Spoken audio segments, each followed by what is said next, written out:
फिलहाल तो थ्रिल है जो हम रिवायती तौर पर महसूस करते हैं और सेठी साहब की एडवाइस लेते हुए इससे पहले कि वो ज़्यादा बरहम हो हम चलते हैं हम चलते हैं शटल डिप्लोमेसी की तरफ, जिसका काम सरअंजाम दे रहे हैं आज़म स्वाति साहब भरपूर जोशो जज्बे के साथ। यानी बाकी सब नाकाम हो गए, अलीमा खान, बुशरा बीबी, बैरिस्टर गौहर, अली अमीन गंडापुर सब पीछे चले गए, मुज़ाकरात की बातें भी पीछे चली गई। अब आए हैं एकदम आज़म स्वाति साहब, जो पहले भी आए थे तो एक जलसा उन्होंने मुलतवी करा दिया था कामयाबी के साथ, और अब की बार वो दावा कर रहे हैं कि इंशाल्लाह ताला वो कुछ ना कुछ कर दिखाएंगे। वो कह क्या रहे हैं वो सुनते हैं पहले। आपने राब्ता शुरू किया? जी मैंने किया। हुई बात आपकी किसी से? सर आज मैंने शुरू किया, 100% पर उम्मीद। अली अमीन गंडापुर ने भी एक अरेंजमेंट किया था, वो चल के आगे टूट गया। सर मैं उसका भी कोई अप्रिशिएट करता हूँ, मैं उनको कहता हूँ कि दोबारा शुरू करें। मैं डॉक्टर अलवी साहब और हम कुछ और लोगों को साथ में लाएंगे और इस प्रोसेस को शुरू करेंगे। अगले इस आने वाले वेंसडे को मैं किसी को मिल रहा हूँ, मेरी मुलाकात होती है और होगी इंशाल्लाह, तो आगे का लाए अमल उसके बाद मैं बता सकूंगा। बहुत सी बातें उन्होंने कह दी। आज राब्ता हुआ, यानी कल ये इंटरव्यू दे रहे थे नदीम मलिक साहब को, किससे राब्ता हुआ, क्या कोशिश कर रहे हैं आज़म स्वाति साहब? तो इनको पूछे ना, मुझे क्यों पूछ रहे हैं? अरे वो इशारे तो दे रहे हैं, आप देखें ना, आप इंटरप्रेट करते हैं, आप देखते हैं सूरत हाल को, नफ्स जानते हैं। ये देखिए जो चीज़ें मुझे नज़र आ रही हैं वो तो ये है कि ये कह रहे हैं इनका राब्ता एस्टैब्लिशमेंट से हो गया है, यही कह रहे हैं। फिर और भी बयान इन लीडर्स के एक दूसरे के खिलाफ चल रहे हैं। अब किस पर यकीन किया जाए, आप मुझे बताएं। इनके ऊपर यकीन किया जाए या किसी और के ऊपर यकीन किया जाए? मगर एक बात मुझे पता है, किसी सूरत में भी ये एस्टैब्लिशमेंट खान साहब को माफ़ करने के लिए तैयार नहीं। और अगर कोई बातचीत चलती है, अगर कोई चलती है, अव्वल तो मेरा ये ख्याल है कि लॉलीपॉप है, ये आएँ जाएँ बिज़ी रहें सब, कोई आ रहा है कोई जा रहा है, कोई इधर से आ रहा है कोई उधर से आ रहा है, किसी को उम्मीद दिलाई जा रही है किसी को नहीं। मगर जो हकीकत ये है कि इस वक्त बिल्कुल एतमाद नहीं है खान साहब को एस्टैब्लिशमेंट के ऊपर और एस्टैब्लिशमेंट को खान साहब के ऊपर। तो ये लोग जो बीच में घूम रहे हैं ना, ये सारे खान साहब की तरफ से आ रहे हैं जा रहे हैं। आज़म स्वाति तो एस्टैब्लिशमेंट तो देखिए ना, आज़म स्वाति ये तो नहीं कह रहा कि मैं एस्टैब्लिशमेंट का बंदा हूँ, वो तो कहता है मैं तो पीटीआई का बंदा हूँ ना, मैं इमरान का बंदा हूँ। तो इन्हीं की तरफ से आ रहे हैं ना सारे लोग। हाँ, लेकिन जब वो मुलतवी करवाया था जलसा तो इमरान खान साहब ने कहा कि एस्टैब्लिशमेंट की तरफ से आज़म स्वाति बात करने आए थे। हाँ, मगर वो उन्होंने कहा मैं तो एस्टैब्लिशमेंट का नहीं, मैं तो इनका आदमी हूँ, मेरे साथ रब्ता किया उन्होंने तो मैं आके पैगाम दे दिया। तो बात यह है कि एक ही तरफ से ये सब कुछ चल रहा है, और वो जिस तरफ से ये सब कुछ चल रहा है आयशा, वहाँ भी इख्तलाफात हैं। कोई कहते हैं हमें ज़रूरत नहीं है एस्टैब्लिशमेंट के साथ बात करने की, वो जो सारे वीलॉगर्स बैठे हुए हैं और जो यूट्यूबर्स बैठे हुए हैं और जो सारे ट्विटर के ऊपर बैठे हुए हैं, वो तो गालियाँ दे रहे हैं। जो मुलाकात करके जाता है उसको गाली। तो अब बात यह है कि पीटीआई के अंदर बहुत से मसाइल हैं इस वक्त, और खान साहब मेरा ख्याल है इस पोजीशन में ही नहीं है कि वो किसी की एक ही साइड ले। वो एक ही साइड लिया नहीं तो पार्टी के अंदर बहुत फूट पड़ जाएगी। तो बेहतर यही है कि लड़ाई झगड़े चलने दें, सब कोई हाँ हाँ हाँ करे और चलाए। और बिकॉज खान साहब लूजेज नथिंग, उनके मुंह से तो ये बात नहीं किसी ने सुनी कि मैं तैयार हूँ एस्टैब्लिशमेंट के साथ बात करने के लिए अनकंडीशनली। वो तो कंडीशन लगा देते हैं ना। हाँ, नहीं वो कह रहे हैं मैं तो माफ़ करने को तैयार हूँ मुल्क के वसी तर मुफाद ने। मगर नहीं वानी ने नाम लेकर नहीं कहा, आज़म स्वाति साहब को, आज़म स्वाति उनकी बात कर कोर्ट कर रहे हैं। कोर्ट का तो मतलब ये है कि खान साहब खड़े होकर किसी अदालत में कुछ कहे ना, जिसके ऊपर बंदा फिर आगे बात भी कर सके। तो जो आता है वो खान साहब की एक नया पैगाम ले आता है। अब बैरिस्टर साहब जो हैं वो कुछ और कह रहे हैं, सलमान राजा कुछ और कह रहे हैं, बहनें कुछ और कह रही हैं, गंडापुर साहब कुछ और कह रहे हैं, और भी बड़े नाम हैं जो लिए जा सकते हैं, जुनेद साहब कुछ और कह रहे हैं, झगड़ा साहब कुछ और कह रहे हैं, and so on. I am afraid ये सारी गेम जो है ना, it's not going to go anywhere. ये पार्टी में ही घूम रही है, पार्टी घूम रही है।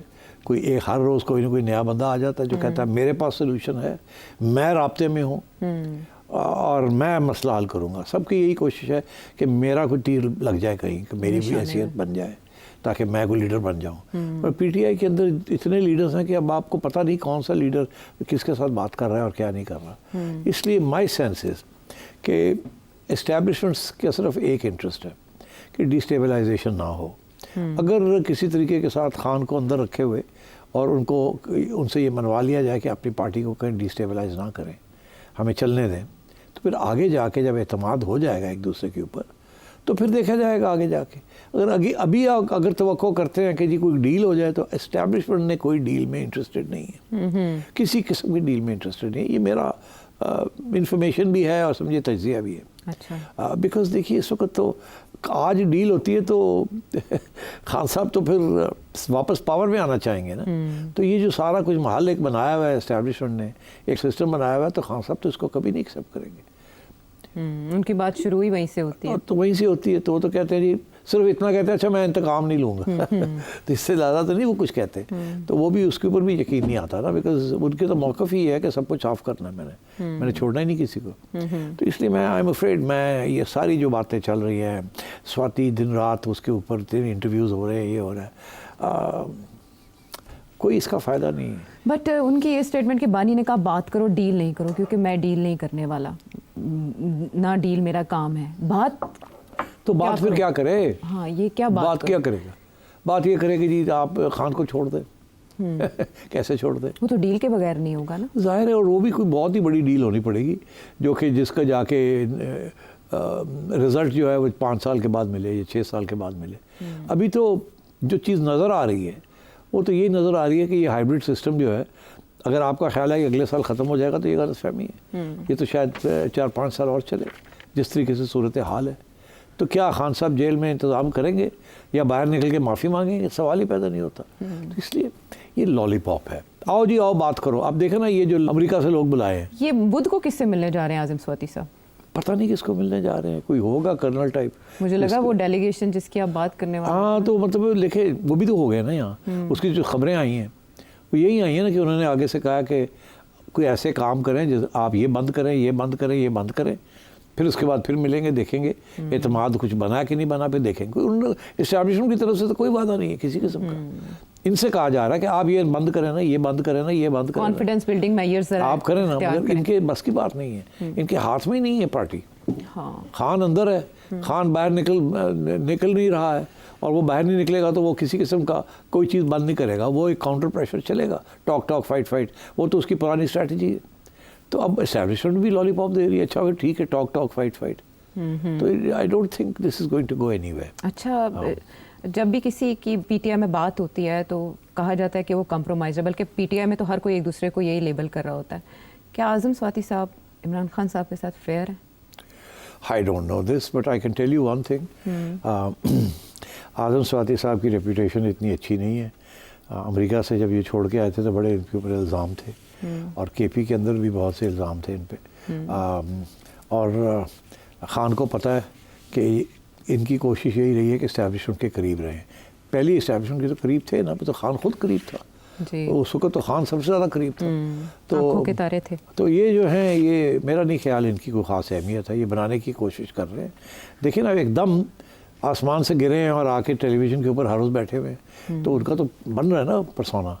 मगर मैंने देखा है पहले भी वो लोग आते थे टीवी के ऊपर बैठ जाते थे, 10 दिन उनका टीवी वही चलती रहती थी, 11वें दिन गायब हो जाते थे, उनका कोई बात निकलती नहीं थी। बबल। तो टीवी वाले तो चाहते हैं कि कोई बात करे, कंट्रोवर्शियल सी ले आए उनको, थोड़ी सी बात करे, प्रोग्राम चले, and so on and so forth. I don't think Azam Swati has the confidence of Imran Khan और of the establishment. I think both are playing games by him, और मैं ये समझता हूँ वो भी अपनी गेम खेल रहे हैं ताकि अपनी कोई अहमियत बने उनकी।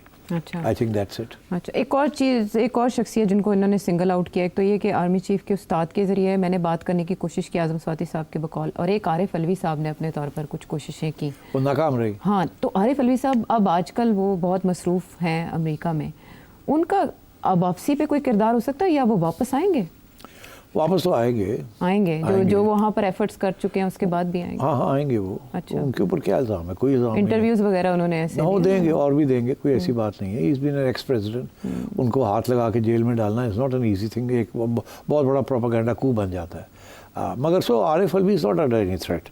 वो आएंगे, मगर आरिफ अलवी को एक्सेस नहीं मिलेगा टू द आर्मी चीफ और to anybody high up in the establishment. Okay I don't think so. I हाँ। Think this question doesn't arise. Okay, वही आपकी बात कि फिलहाल इस्टेब्लिशमेंट की तरफ से कोई ग्रीन सिग्नल नहीं है, यार कोई आर्मी दरवाजे चीफ खुले नहीं। मीडिया को नहीं मिलता, आर्मी चीफ जो है वो सफारशियों को नहीं मिलता, army chief ex army generals and chiefs को नहीं मिलता। तो you give me a break यार। ये आर्मी चीफ इमरान खान के नंबर 2 नंबर 3 और नंबर 4 को मिलेगा, गिव मी अ ब्रेक। ठीक है ठीक है, समझ गए हम। बहरहाल फिलहाल तो है कि जो बातचीत है उसकी गुंजाइश निश्ता देखते हैं बुध की मुलाकात के बाद आजम स्वाति साहब के पास क्या वर्जन होता है।